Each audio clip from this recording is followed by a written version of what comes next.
오늘은 계시록 2장 12절부터 17절까지에 나와 있는 버가모 교회에 대해서 알아보도록 하겠습니다.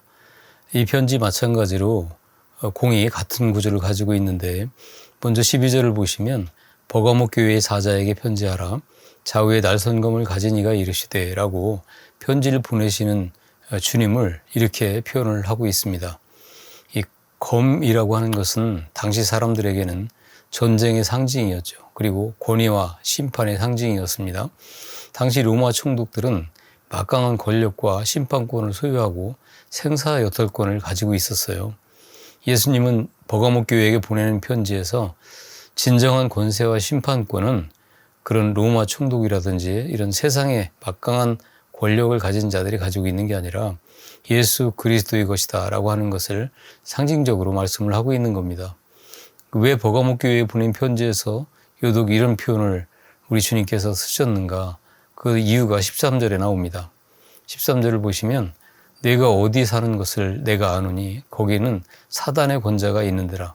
내가 내 이름을 굳게 잡아서 내 충성된 증인 안디바가 너희 가운데 곧 사단이 거하는 곳에서 죽임을 당할 때에도 나를 믿는 믿음을 저버리지 아니하였도다 라고 기록되어져 있습니다. 이 버가모 교회는 로마의 핍박으로 이미 순교자가 나오고 있는 상황이었기 때문에 이 엄청난 두려움에 휩싸여 있었을 거예요. 그래서 주님은 진정한 권세와 심판은 로마의 것이 아니라 우리 주님 것이라는 것을 먼저 확인시키시면서 편지를 시작하는 겁니다. 계속해서 주님은 버가모 교회에게 거기는 사단의 권자가 있는 데라 이렇게 말씀을 하시는데요. 그렇게 쓰시는 이유는 당시 버가모는 로마 아시아도의 그 행정수도였을 뿐만 아니라 아주 오래된 신전인 아우구스투스 신전을 비롯해서 황제의 신전이 3개나 있었고요. 제우스, 아테네, 디오니소스, 아스클레피보스 신전 같은 그들의 신을 섬기는 신전이 4개나 있었던 그야말로 우상 천지인 도시였죠.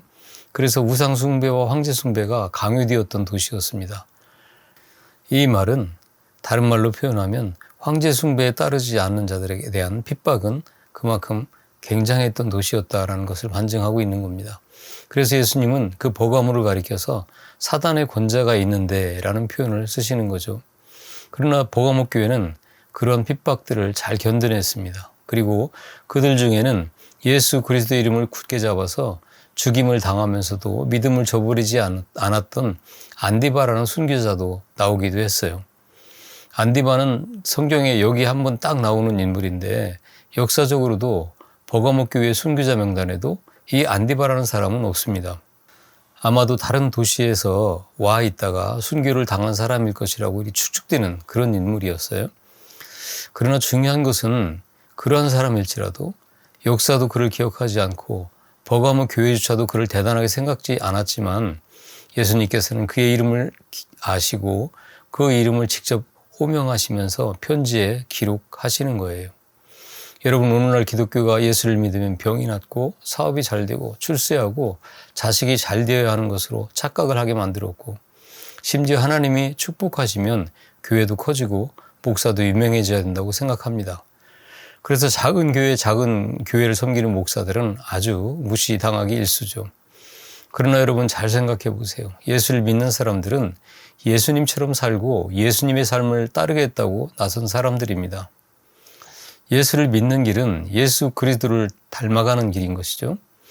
그렇다면 우리가 기억해야 될 것은 예수님이 어떻게 살다 가셨는지예요. 예수님은 화려한 정치적, 경제적, 도덕적, 윤리적인 메시아가 아니라 초라한 십자가에서 죽으시는 것으로 이 땅의 생을 마감하셨습니다. 그러나 성경에서는 그것이 승리의 삶이었고 하늘의 왕의 삶이었다고 성경은 말씀하고 있습니다. 예수님은 죽으시기 전에 완전히 발가벗겨져서 십자가에 달려있을 때 수많은 사람들은 내가 하나님의 아들이거든 한번 내려와 봐라고 조롱을 했지만 예수님은 십자가에서 내려오지 않으셨을 뿐만 아니라 부활하신 후에도 그를 핍박하고 죽였던 그 어떤 사람에게도 복수도 안 하셨죠. 그냥 그들에게는 십자가에서 허무한 죽음을 당한 바보 같은 나사렛의 몫으로 그냥 남으십니다. 그냥 그들에게는 십자가에서 허무한 죽음을 당한 바보 같은 나사렛의 몫으로 그냥 남으시죠. 썩어지는 미랄로 자기를 부인하고 십자가를 지고 가시는 거예요. 그런데 하나님께서는 그것이 승리의 길이고 승리였다라고 말씀하십니다. 하나님께서는 예수 그리스도께서 그러하셨던 것처럼 그의 삶을 따르겠다고 나선 그리스도인들은 그 모습으로 가야 한다는 것이라는 것을 말씀하시는 거죠. 그러한 인생을 살 때 아주 보잘것없는 실패자의 모습이지만 우리 예수님께서는 그 이름을 기억하시고 칭찬하십니다. 사랑하는 여러분, 이게 그리스도인의 삶이죠. 예수님은 안디바를 가리켜 충성된 증인이라고 불러주시죠. 그 충성된 증인이라는 이름은 계시록 1장 5절에서 예수님께 붙여졌던 이름입니다. 우리 그리스도인들은 바로 그렇게 예수 그리스도가 사신 길을 따라 사는 자들입니다. 그러한 버가목 교회를 우리 주님께서는 책망하시는데요. 계시록 2장 14절 말씀입니다. 그러나 내게 두어 가지 책망할 것이 있나니 거기 내게 발람의 교훈을 지키는 자들이 있도다. 발람이 발락을 가르쳐 이스라엘 자손 앞에 울무를 놓아 우상의 제물을 먹게 하였고 또 행음하게 하였느니라. 버가목 교회가 전에 보셨던 것처럼 외부적으로 오는 핍박은 아주 잘 견뎌냈지만 그들 가운데 잘못된 가르침에 속아 우상을 섬기고 행음을 하는 자들이 있다는 겁니다. 교회는 우상을 섬기지 않기 위하여 갖은 핍박과 고난을 당하면서도 충성스레 이겨내고 있는데 그 중에 어떤 자들은 우상을 섬기고 행음을 하고 있다는 거예요. 여러분, 이 말씀을 우리가 잘 알기 위해서는 먼저 발람의 교훈에 대해서 알아야 합니다. 민수기 21장에 보면 발람은 이방 사람에도 불구하고 성경에서는 그를 하나님을 아는 선지자였다고 기술하고 있습니다. 하나님이 진짜 발람에게 나타나셔서 대화를 나누시잖아요. 이스라엘이 모세와 함께 애굽에서 나와 가나안으로 갈 때 이방 민족들과 전투를 하면서 전진해 가는데 하나님께서는 그들을 어느 전투에서나 이기게 하시고 계속해서 앞으로 나아가게 하셨어요. 그 이스라엘의 여정 앞에 모압 왕 발락이 있었는데 그는 이스라엘에 행하신 하나님의 역사를 듣고 두려워하여 선지자 발람을 매수해서 이스라엘을 저주하려고 발람에게 사람들을 보냅니다. 발람이 하나님의 말씀을 듣고 가지 않으니까 두 번째로 사람들을 보내게 될 때 발람이 따라 나서게 되죠. 그리고 이스라엘을 저주해야 하는 대목에서 하나님이 간섭하심으로 말미암아 계속 이스라엘을 축복하고 있습니다. 성경에서 발람의 이야기는 그렇게 끝나는 것 같아요. 그런데 민수기 25장을 보면 이스라엘이 하나님 앞에 큰 죄를 짓는 말씀이 나오죠. 이 민수기 25장 1절부터 3절까지의 말씀입니다. 이스라엘이 시딤에 머물러 있더니 그 백성이 모압 여자들과 음행하기를 시작하니라. 그 여자들이 자기 신들에게 제사할 때에 백성을 청하매 백성이 먹고 그들의 신들에게 절함으로 이스라엘이 바알 부올에 가담한지라. 여호와께서 이스라엘에게 진노하시니라. 이 음행의 사건으로 하나님이 진노를 하심으로 말미암아 부올에서 24,000명이 연병으로 죽습니다. 이 일이 왜 일어났느냐?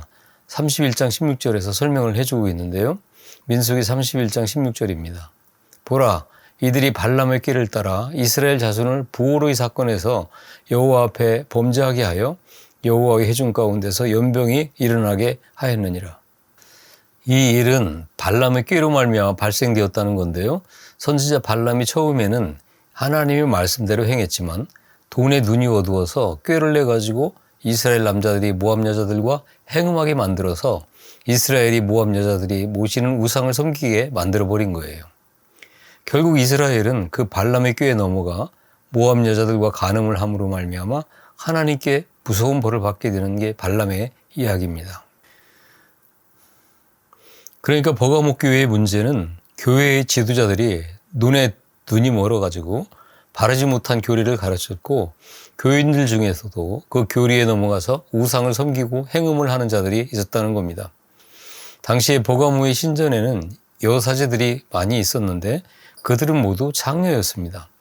우상을 섬기고 황제를 신으로 섬기는 사람들이 제사를 지내게 될 때 제물을 바치고 그 제물로 바친 고기를 먹고 나서는 그 여사제와 성관계를 가져야 그 제사가 그 신을 온전하게 섬기게 되는 마침이 되는 거였어요.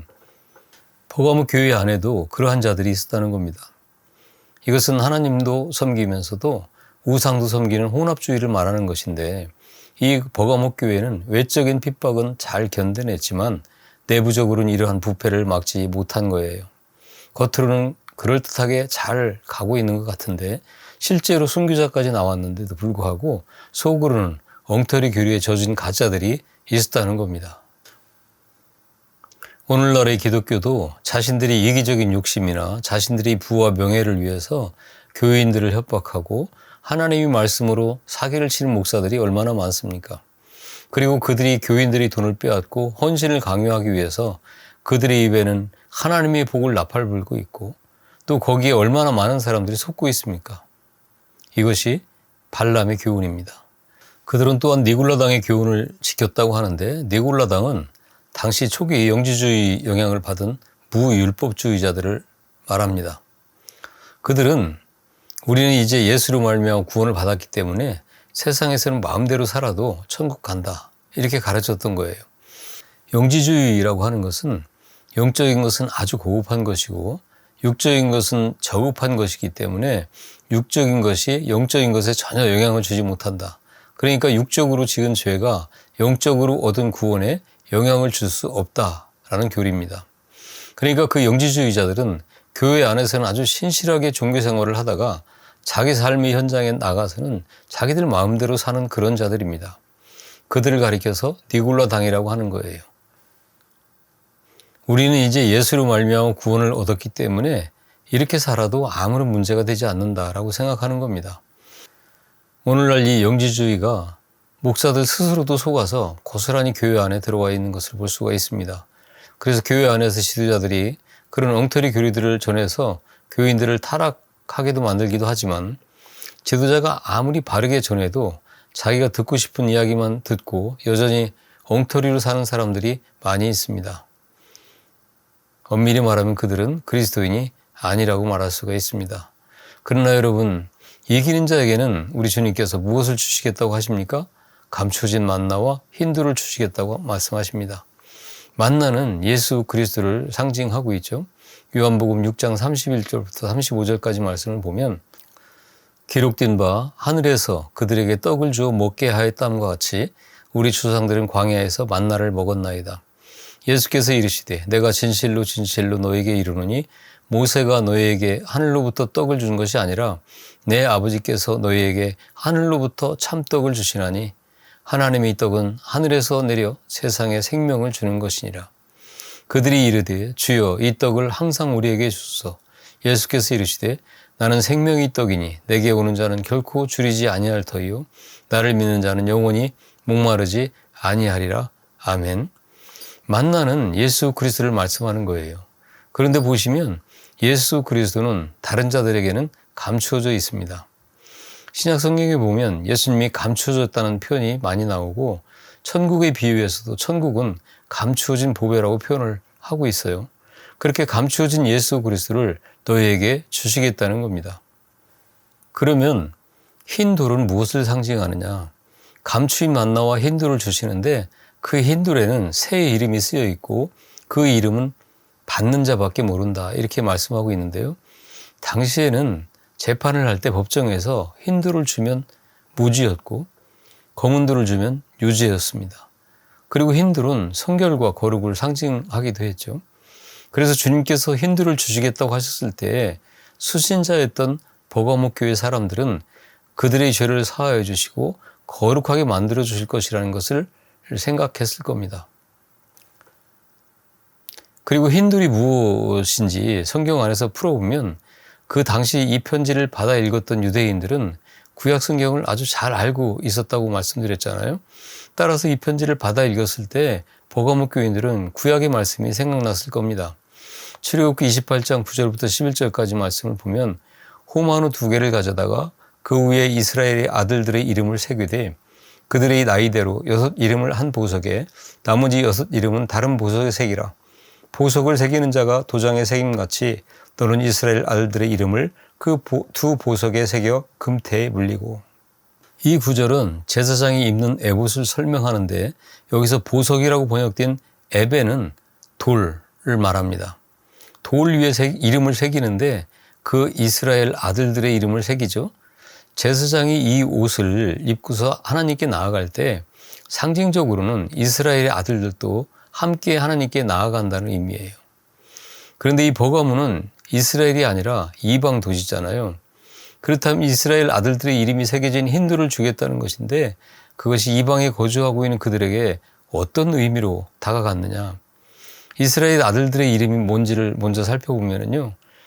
이사야 56장 3절부터 7절까지 말씀입니다.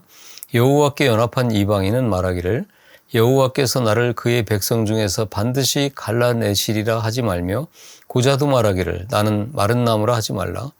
여호와께서 이와 같이 말씀하시기를 나의 안식일을 지키며 내가 기뻐하는 일을 선택하며 나의 언약을 굳게 잡는 고자들에게는 내가 내 집에서 내 성 안에서 아들이나 딸보다 나은 기념물과 이름을 그들에게 주며 영원한 이름을 주어 끊어지지 않게 할 것이며 또 여호와와 연합하여 그를 섬기며 여호와의 이름을 사랑하며 그의 종이 되며 안식일을 지켜 더럽히지 아니하며 나의 언약을 굳게 지키는 이방인마다 내가 곧 그들을 나의 성산으로 인도하여 기도하는 내 집에서 그들을 기쁘게 할 것이며 그들의 이 번제와 희생을 나의 제단에서 기꺼이 받게 되리니 이는 내 집은 만민이 기도하는 집이라 일컬음이 될 것임이니라.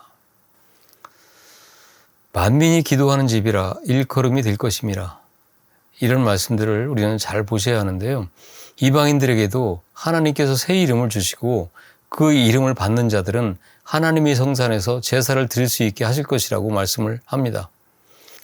그러니까 이방인과 유대인이 구별되는 것은 지금 뭔가 설명하기 위해서 그런 것이지 구별되면 안 되는 같은 하나님의 가족이라는 거예요. 이사야 62장 2절이죠. 이방 나라들이 내 공의를 뭇 왕이 내 영광을 볼 것이요 너는 여호와의 입으로 정하실 새 이름으로 일컬음이 될 것이며 지금 이방인과 이스라엘이라는 이름이 있지만 하나님이 이스라엘을 건져내실 때에는 이방인과 유대인들의 구별이 없이 이젠 어떤 그 한 무리 새 이름을 얻은 영적 이스라엘이 될 것이라는 것을 말씀하고 있습니다. 이사야 65장 15절 말씀이에요. 또 너희가 남겨놓은 이름은 내가 택한 자의 저주거리가 될 것이라. 주 여호와 내가 너를 죽이고 내 종들은 다른 이름으로 부르리라. 이방인이건 유대인이건 간에 이제 새 이름을 받은 새 민족, 새 나라, 새 언약 안으로 들어오는 자들을 진짜 이스라엘이라고 말씀하고 있는 겁니다. 그러니까 이름이 새겨진 흰 돌을 받은 자들은 바로 여러분과 저, 교회를 말하는 거죠. 그리고 그 이름은 바로 저와 여러분의 이름인 것입니다. 이러한 배경을 잘 알고 있는 버가모 교인들이잖아요. 그 교회의 교인들은 그 구절을 볼 때 이런 큰 용기를 얻었을 겁니다. 이사야 65장 13절 말씀이죠. 이러므로 주 여호와께서 이같이 말씀하시니라. 보라 나의 종들은 먹을 것이로되 너희는 갈할 것이니라. 보라 나의 종들은 마실 것이로되 너희는 갈할 것이니라. 보라 나의 종들은 기뻐할 것이로되 너희는 수치를 당할 것이다. 이스라엘과 이방인 그런 게 아니라 이제 새 이름으로 불려질 영적 이스라엘 나의 종들은 먹는다는 거죠. 버가모 교회 사람들이 이 편지를 읽어가면서 이기는 자들에게는 감추인 만나와 힌두를 주시겠다는 이 말씀으로 말미암아 이방인인 자기들도 예수 그리스도로 말미암아 구원을 얻고 성소에 나갈 특권을 얻은 자들이다 라고 하는 것을 알게 되었을 겁니다. 그리고 무율법주의나 혼합주의 같은 엉터리 교리에 빠진 자들은 겉으로는 배부르고 행복해 보이잖아요. 그러나 이기는 그리스도인들은 그들이 누리는 것과는 비교할 수도 없는 천국의 배부름과 천국의 풍요를 지금 누리고 있는 자들이고 또 누리게 될 것이라는 것을 다시 확인하면서 위로를 받았을 겁니다. 여기서 주님이 감추어진 만나와 힌두를 줄 것이다 라고 하셨을 때 그것은 미래에 주어지는 것이 아니죠. 여러분 감추인 만나와 힌두 뭘 상징하나요? 바로 예수 그리스도를 상징한다고 했잖아요. 그러면 저와 여러분은 예수 그리스도를 이미 받은 사람들이에요. 특히 계시록은 하늘에 완성된 교회와 세상에 세워져 있는 교회를 동시에 설명을 하고 있기 때문에 더욱더 잘 해석을 하셔야 하는데 계시록 2장 10절과 계시록 3장 11절을 비교해서 보시면 알 수 있습니다. 계시록 2장 10절이죠. 너는 장차 받을 고난을 두려워하지 말라. 볼지어다 마귀가 장차 너희 가운데에서 몇 사람을 오게 던져 시험을 받게 하리니 너희가 10일 동안 환난을 받으리라. 네가 죽도록 충성하라. 그리하면 내가 생명의 관을 네게 주리라. 이 서머나 교회에게는 생명의 관을 주시겠다고 앞으로 주시겠다는 거죠. 이렇게 미래로 말씀하세요. 그런데 빌라델비아 교회에게 주시는 말씀을 보면 3장 11절 말씀이에요. 내가 속히 오리니 내가 가진 것을 굳게 잡아 아무도 내 면류관을 빼앗지 못하게 하라. 이 빌라델비아 교회에게는 이미 면류관을 받았으니까 이 관을 빼앗기지 않도록 하라고 말씀하세요. 그렇다면 어떤 교회는 면류관을 먼저 받고 어떤 교회는 미래에 받고 그렇습니까? 아니잖아요. 우리 그리스도인들은 영적으로는 이미 면류관을 받아 쓰고 있는 자들이라는 거예요. 그러나 우리는 예수님 다시 오시는 날 면류관을 받을 것입니다. 그 이야기를 하고 있는 거예요. 그래서 이 구원이라고 하는 것은 이미 이루어졌지만 또 이루어질 것이라는 이 시제를 여러분들이 정확하게 알고 있으셔야 돼요. 이기는 자들이 감추인 만나를 먹고 이름이 적힌 힌두를 받게 된다는 의미는 예수 그리스도를 믿고 구원을 얻은 자들은 자기밖에 아는 자가 없는 이름을 받으신 대제사장이신 예수 그리스도 안에서 예수의 이름이 저와 여러분의 이름이 되고 저와 여러분의 이름이 예수의 이름이 되는 연합이 되어져서 이미 하나님 전에 나아가 있으며 따라서 이미 하나님이 베푸신 혼인잔치에 참여하여 만나와 포도주를 풍성히 먹고 마시는 자들이라는 겁니다. 그렇게 구원받은 자들은 발람과 니골라의 교훈으로 미혹하는 마귀의 세력을 반드시 이기게 되어 있고 주님을 믿는 믿음으로 순교의 삶을 기쁘게 살아나게 된다고 주님은 말씀하고 있는 겁니다. 그러한 자들은 이 세상의 풍요를 위해서 하나님과 우상을 동시에 섬기지 않는다는 거죠. 왜냐하면 그들은 이미 목마르지 않고 배가 고프지 않을 만큼 하늘의 잔치를 온몸으로 느끼며 누리며 살고 있는 자들이기 때문에 그렇습니다. 여러분, 이 복음이라고 하는 것은 시대에 따라서 상황에 따라서 달라지는 게 아닙니다. 그러나 그 복음이 시대에 따라서 상황에 따라서 인간의 손을 거치면서 훼손되어지고 왜곡되어지는 일들은 역사를 통해서 굉장히 많이 보아왔습니다. 그 이유는 사단은 항상 인간의 죄된 본성을 이용해서 복음을 훼손시키고 왜곡시켜버리기 때문이죠. 그러면서 사단은 어떻게 복음을 공격하느냐? 사단은 각 시대마다 그 시대를 대표하는 시대 정신을 만드는 것을 우리는 역사를 통해서 많이 보아왔습니다. 포스트 모더니즘, 계몽주의, 자유주의 신학, 종교다원주의, 뉴에이지 이런 것들이 각 시대마다 시대를 대표하는 정신들이었어요. 이러한 그 시대의 정신은 복음과 항상 대립되게 되어 있었죠. 왜냐하면 마귀가 세상의 풍습과 정신을 다스리기 때문에 그래요. 마귀는 이 세상 왕입니다. 따라서 복음이 그 시대 정신에 굴복하면 복음은 변질되고 마는 것입니다. 그런데 지금까지의 교회의 역사를 보면 이 시대 정신에 이 복음이 많이 굴복되어 왔던 것을 볼 수가 있어요. 많은 교회들이 그 가짜에 속아서 지옥으로 떨어지더라는 것이죠. 대표적인 게 뉴에이지 운동과 종교다원주의인데요.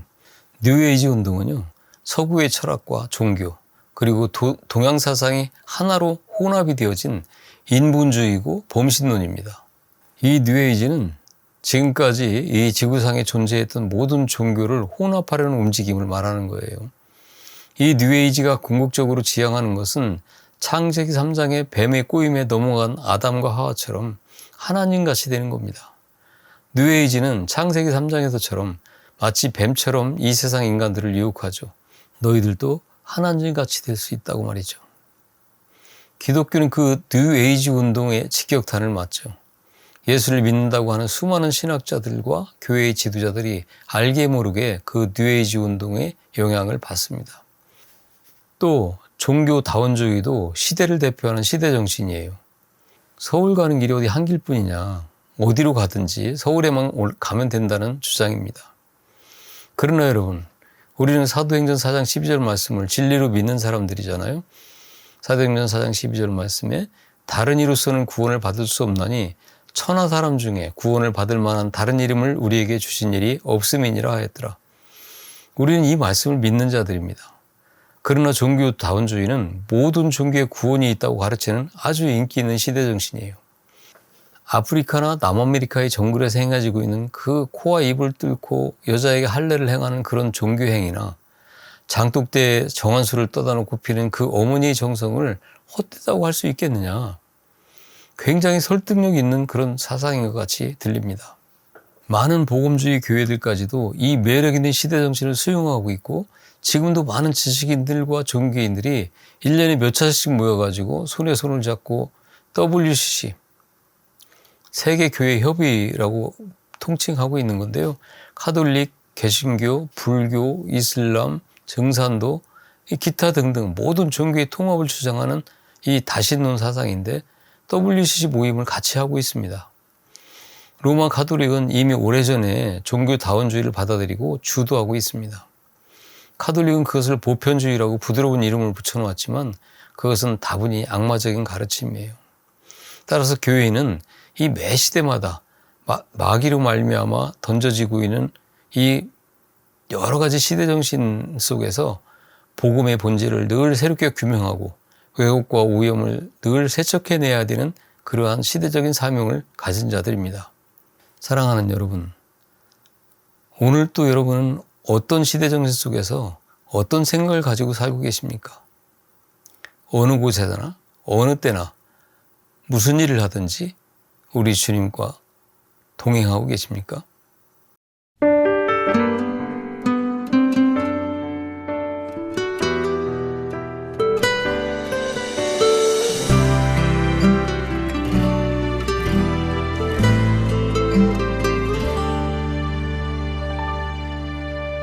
슬픈 마음이 있는 자, 몸과 영혼 병든 자, 누구든지 부르시오.